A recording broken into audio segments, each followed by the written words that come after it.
It's Kirsten O'Brien in for Peachy today, and we've been spending this week finding out about charities in our area that are helped by children in need, because of course tomorrow is Children in Need.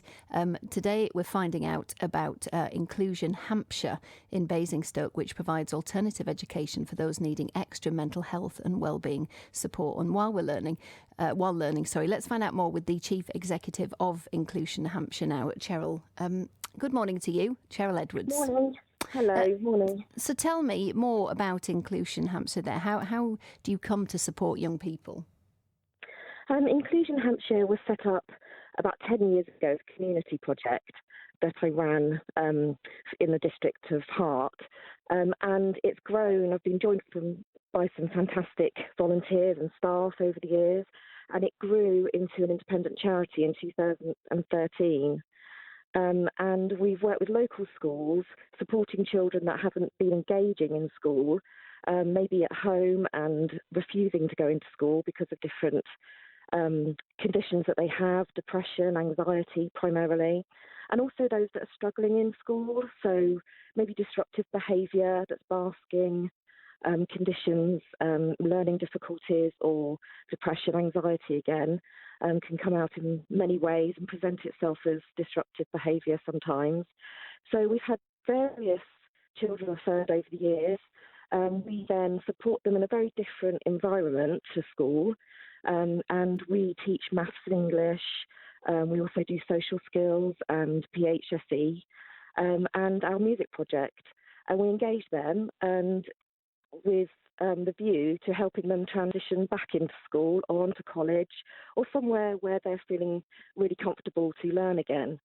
It's been really successful and rewarding. Yeah, we're going to speak to James in just a second, Cheryl, about the music therapy sessions, because he actually delivers them. Let's just hear some of the music young people at Inclusion Hampshire have created before we do that. Fly away, my little sunshine, to the clouds above, near the skyline. One day I'll meet you up there, where my time has come, my little sunshine. Why don't you become my angel? Then you can watch over me, my little sunshine. Footsteps every day long, people looking through me. Is something wrong with me? Other people seem to turn heads. It's like their voices in my head. Oh, how long will this go on for? Oh, how long will I have to endure the silent judgment, the glancing of eyes? Everyone who's normal looks down in despise at me because I'm different. They think I'm insane, but why can't they see that I'm in pain? Sounds incredible, doesn't it? That was Dylis with her song My Little Sunshine, and someone we're calling Lara with Footsteps. Let's speak, as I mentioned, to James now. He's the music tutor who delivers these therapeutic sessions. That was brilliant, James. Thank you so much. Yes, I think they're incredible. They both did that over lockdown.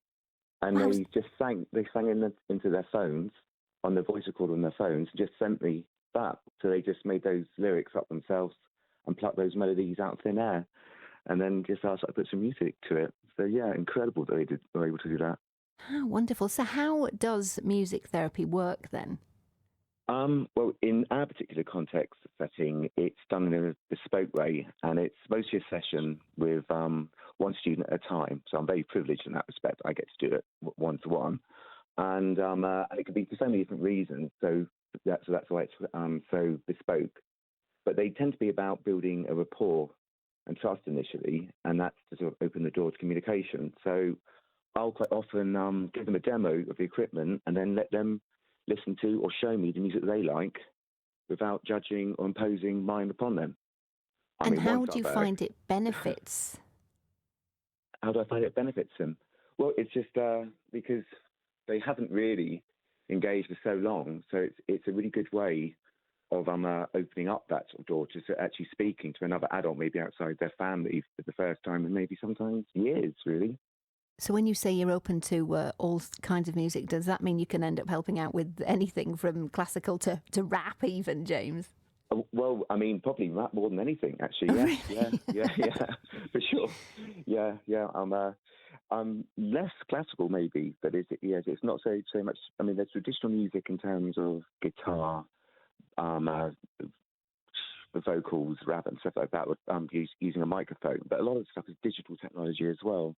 And it's like a recording studio using recording software through a laptop, and a lot of it's using pads, so they can trigger samples and things like that. And the music that they hear and that we make, if we are making music and not listening to it, it's something that's familiar to them. So the kind of sounds of things like like rap and modern dance music and urban kind of like electronic music. What a wonderful job you have. Lovely speaking to you, James. Thank you very much. James there, who was the music tutor, delivering these music therapy sessions. We were talking about that as part of Inclusion Hampshire, because Children in Need is tomorrow.